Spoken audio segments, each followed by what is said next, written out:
asked for Raveena Tandon, but you asked Raveena Tandon, I look nothing like her, but yeah, here she is. Thank you, Raveena, for talking to us. She has been the green hero for Mumbai for a very long time now. Raveena, mangrove forest, that has been your area. Tell us more about those.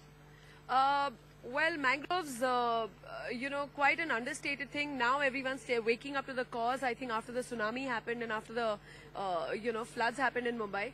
But we've been fighting for the mangroves for a very long time. They are the actual natural buffer between the sea and the mainland. So once you're done away with that, we are very easily vulnerable to any kind of natural disaster that comes in from the sea, including our own man-made disaster that was the floods that happened with the heavy rainfall in July.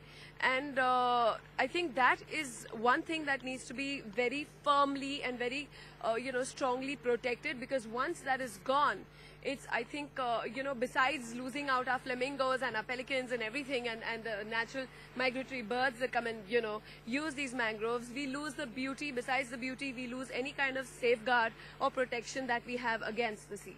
Okay, Raveena, we started at 8:30 in the morning at Katra. There were a lot of people here, and there still are. You can see people, cleaning up the coast. And would you want to call out for some more people to make those donations so that we can light 1 billion lives? Yes, please. I would have really loved it if I had seen more people here down and actually cleaning your city, because a lot of people just wake up in the morning and say, oh, my house is clean, but what about your city? The city belongs to you, so wake up and take action and do it yourselves, and that's what's required. And especially because the Carter Road has been known for its beauty, and the promenade, people come here every morning. There's not much space in Bombay as it is to roam around, have some fun, and then, if you clean up this place, maybe that should help. That definitely will help. Will also help if we have some more open spaces. So there's also an appeal to the politicians and the builder lobby and everything that leave something for our children and our elders where they can go and probably take a breath of fresh air somewhere.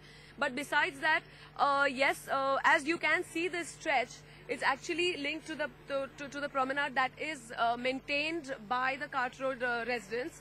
So it is actually comparatively cleaner to what I would like to take you is to the other side little later in the day. And that is where the actual junk is. I mean, if you just cross this, because there are 2 gardens here, so it's slightly still taken care of.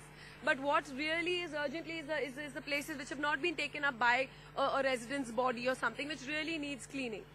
Okay, so that's what Raveena is saying, is that we need to clean up our act, India, Mumbai, because we need to prove, as I've said earlier, that we are the superior species. If we say that we are the superior species, we need to prove it. Why do we need to police ourselves? We need to be told that we need to do this for ourselves. Rajiv, you want to ask more questions to Raveena? Yes, Raveena, it's the classic question that I have to ask you. While you're doing all this and you have so much of passion, it's obvious as you were speaking. How do you get other people inspired? This is what we all do. All of us have this one passion or the other. But how do we get other people to really make this into a complete momentum? How do you plan to do that? Is that something that can be done, or is this each of us on our own?